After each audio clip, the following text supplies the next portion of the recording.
Queen Elizabeth II, the late Queen of England, denies Harry and Meghan's demands of living in Windsor Castle. Why would the Queen deny his own grandson and his wife even the basic request of staying in her own castle? Or was there more to the demands than just a few bedrooms to spare? Let's get into the details. The late Queen of England, Queen Elizabeth II, resides in the Royal Windsor Castle. Covering a whopping 13 acres of land, the castle has been owned by the royal family for over 1,000 years. Built in the 11th century, the castle, which is located in the Old English country of Berkshire, has seen more history than most of the trees planted in its gardens. Harry, after marrying Meghan, the Suits actress, made a request to the Queen to allow them to move into Windsor Castle. Meghan and Harry had set their hearts on Windsor Castle and were believed to have asked the Queen if living quarters could be made available after their marriage, which the Queen respectfully and firmly denied. The Queen instead offered them a stay at Frogmore Cottage, a 10-bedroom house nestled on the Frogmore estate in the Home Park, a historic home that sits in the shadow of the late monarch's primary residence, the Windsor Castle. A friend of the Queen's named Lady Elizabeth Anson explains that the cottage was a big deal. The Queen's entrance into the gardens is right next to their cottage. It is essentially her backyard, her solitude, and her privacy. She was giving that up in gifting Harry and Meghan Frogmore Cottage. We all thought it was very big of her. She said, "I hope they'll respect it." The Queen, on her deathbed, had given the rights to the castle to her heir and now King of England, King Charles III. He and his wife Camilla have now moved into the Windsor estate. The King's older son, Prince William, and his wife Kate Middleton reportedly are now also set to move into the castle once they're ready.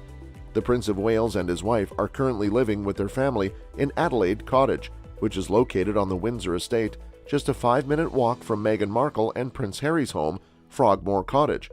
Prince William will be allowed to move in with his father, as he's the direct heir to the throne once his father steps down as monarch or, in a worst-case scenario, passes away. It's safe to say the Queen denied their request, deeming that it was inappropriate to move into Windsor as a newly married couple. It's also known that everyone in the royal family was not allowed in early, and the Queen wasn't about to make an exception for Harry. I think Harry was jealous of the fact that his brother gets to move into Windsor before he could. Harry needs to understand that his family has rules, and the rules are that the older son gets to inherit the title of king. He might even have to accept the fact that he'll probably have to live the rest of his life in his brother's shadow, even if his pride doesn't allow him to do that. Oh no, but the unrealistic demands don't end there. In other news, it was also reported that Harry demanded his wife Meghan, the Duchess of Sussex, to be fed and clothed by King Charles.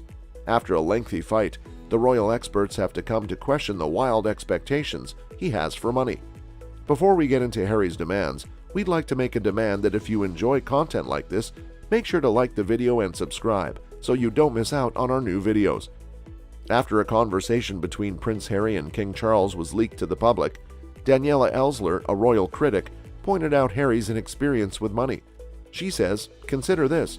When he and Meghan bought their $20 million Montecito estate in 2020, it was the first time in his life he had ever had to shell out for a roof over his head, having for all 35 of his years been supplied with apartments, rooms, and houses for free, courtesy of the late Queen.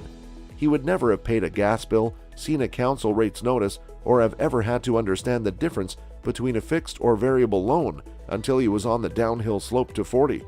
For more than 3 decades, everything had been laid on for him." So basically insinuating that Harry is a spoiled brat that doesn't value money. King Charles's reason to deny his son's request was that he was already paying for Prince William and his wife. King Charles says in his leaked conversation, "Well, darling boy, you know there's not enough money to go around. I can't pay for anyone else. I'm already having to pay for your brother and Catherine." Which, in Harry's defense, shows a clear sign of favoritism, and it's also a point to note that the king has a net worth just shy of £2 billion.